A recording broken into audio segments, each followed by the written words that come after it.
Pale mtu anapokuwa mjamzito akafika hospitalini kwa mara ya kwanza, ukipima damu iko chini, inabidi apewe dawa za kuongeza damu, na dawa zote zile sio za bei nafuu. Ni serikali inaingia gharama kuzinunua na kuwapatia, na hawapatii wote, wanapatiwa wale ambao wana uhitaji.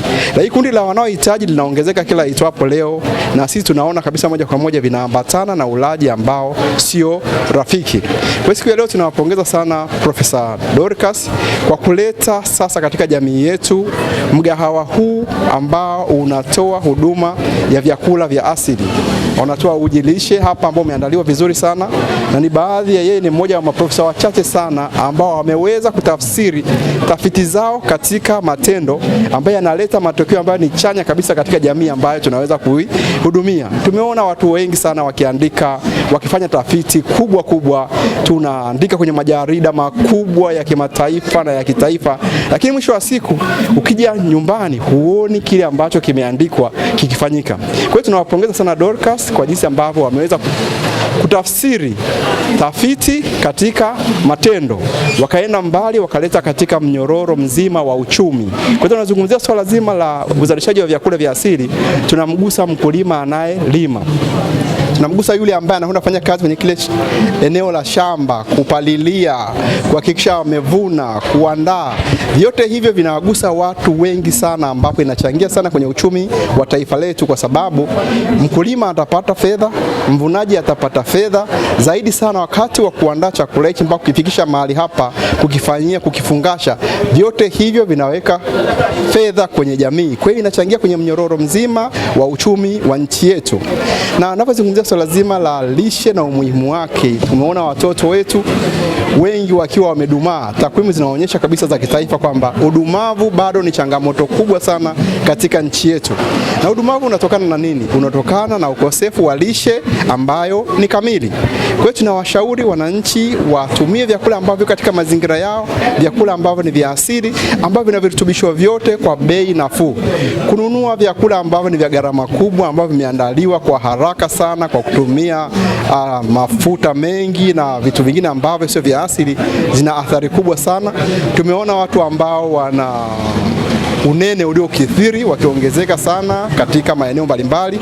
Sisi kama hospitali ya rufaa ya mkoa wa Mara tumekuwa tukifanya kampeni mbalimbali za kupima afya, kupambana na magonjwa yasiyoambukiza.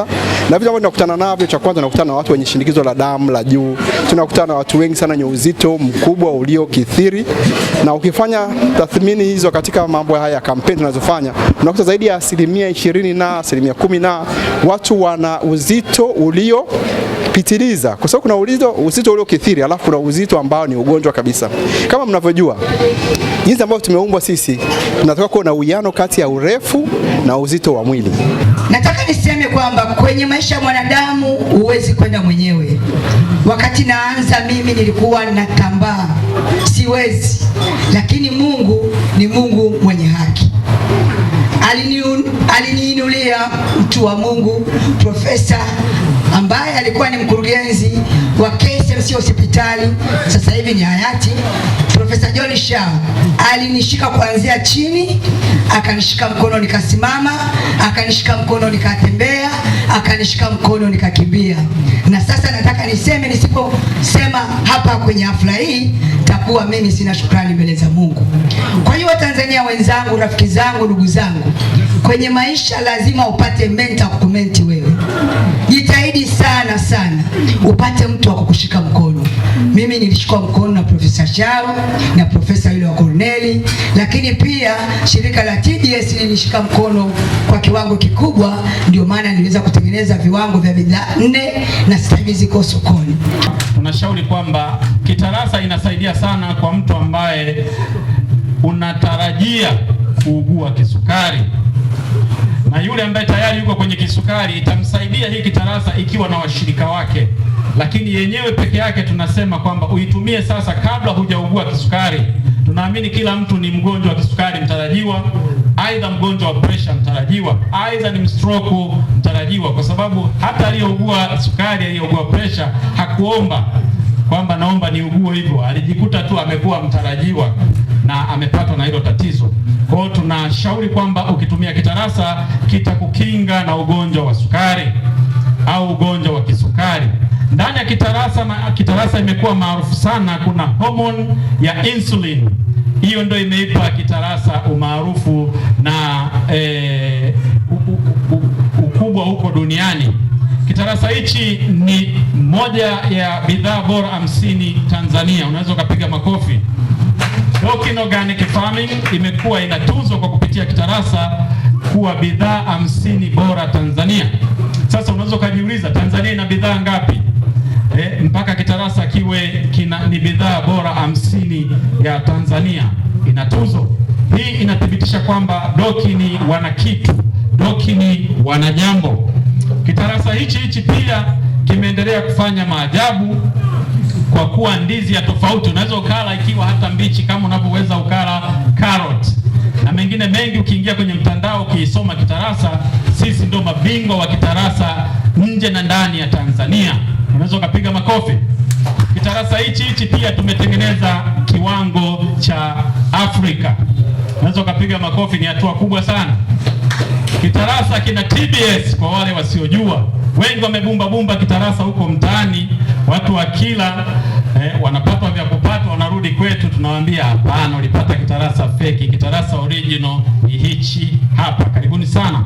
Lakini pia tuna bidhaa ya boga. Boga hili umaarufu wake mkubwa, lina calcium 116. Ni kiwango ambacho tunaongoza kwenye level ya dunia. Unaweza kumpigia Mungu makofi kwa hilo. Tunashauri mtu ale boga kwa sababu boga litakusaidia sana kwenye masuala ya mifupa, lakini pia na kwenda kubalance hormone zako kwenye mifupa, hasa kule kwenye bone marrow. Binadamu anachakaa, binadamu anabungua, binadamu anapukutika. Wengi wanasubiri mpaka ukaambiwe wewe una shida. Ukishaambiwa wewe una shida, umezidiwa. Lakini muda ni sasa, afya ni sasa.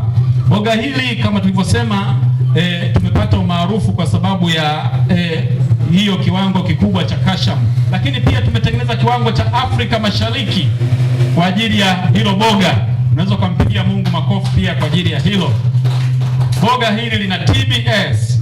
Boga hili si boga tu la kawaida, ni boga la kienyeji lenye mchanganyiko ambao tumeweka kwa lesho maalum, kwa maana ya majani yale ya boga, zile mboga zake, mizizi, kamba yake, mbegu, chakula cha ndani, maua na ile ganda lake, lile ganda gumu, ile kava, yote kwa pamoja tumetengeneza kwa lesho maalum.